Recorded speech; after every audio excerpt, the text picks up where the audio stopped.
Kolkata night Riders কিন্তু গত ম্যাচে গুজরাট টাইটান্সকে থামিয়ে দিয়েছে ভাই। 20 ওভারে 247 করেছে এবং 29 রানে কিন্তু এই ম্যাচটা জিতে নিয়েছে। আর প্রথমেই যাকে নিয়ে কথা না বললেই নয়, সেই ধ্বংসাত্মক মানে ঝড় এক প্রকার বলতে গেলে টর্নেডো, তার নাম কিন্তু ফিন অ্যালেন।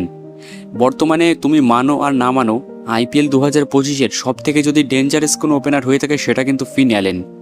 সে প্রত্যেকটা ম্যাচে কিন্তু ইম্প্যাক্ট ফেলেছে। গত ম্যাচেও দিল্লির এগেনস্টেও কিন্তু সে 47 বলে 100 করেছে এবং গতকাল রাতেও 35 বলে 93 মাত্র 7 রানের জন্য সেঞ্চুরি মিস করেছে। 4টে 4 10খানা 6, 84 রান। 93-এর মধ্যে 84 রানই কিন্তু করেছে 4-6 মেরে, অর্থাৎ বাউন্ডারি মেরে, অর্থাৎ 14 বলে কিন্তু 84 করেছে। ভেবে দেখো কী লেভেলের হিটিং।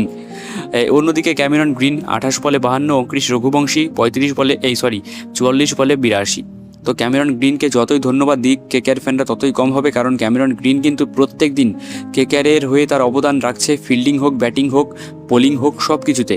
সুতরাং সে কিন্তু দেখাচ্ছে যে অস্ট্রেলিয়ার প্লেয়াররা কখনও মানে বিট্রে করে না, তাদের পারফরমেন্স তারা ঠিক দিয়েই দেয়। সেটাই কিন্তু দেখাচ্ছে প্রত্যেকটা ম্যাচে। আর কেকেআর বর্তমানে কিন্তু বলতে গেলে যে কামব্যাকটা করেছে, এটা অবশ্যই হিস্টোরিক একটা কামব্যাক, কারণ প্রথম দিকে 6টা ম্যাচে হার আর পরে 6টা ম্যাচে 6টার মধ্যে 5টা ম্যাচে জয়। এটা অবিশ্বাস্য কামব্যাক না তো কি? প্রথমে 6টা ম্যাচে হার, পরে 6টা ম্যাচের মধ্যে 5টা ম্যাচে জয়। দুর্ধর্ষ কামব্যাক বলে একে কলকাতা নাইট রাইডার্সের জন্য। তো কেকেআর কিন্তু প্লে অফের আশা এখনও জীবিত আছে, যদি সব কিছু সমীকরণ মেলে, কিছু দু একটা ছোটোখাটো সমীকরণ, এবং তারা যদি বাকি দুটো ম্যাচ জেতে, তাহলে কিন্তু তারা 15 পয়েন্টেও কোয়ালিফাই করতে পারে IPL 2026-এর প্লে অফের জন্য। হ্যাঁ, এটাই কিন্তু সত্যি।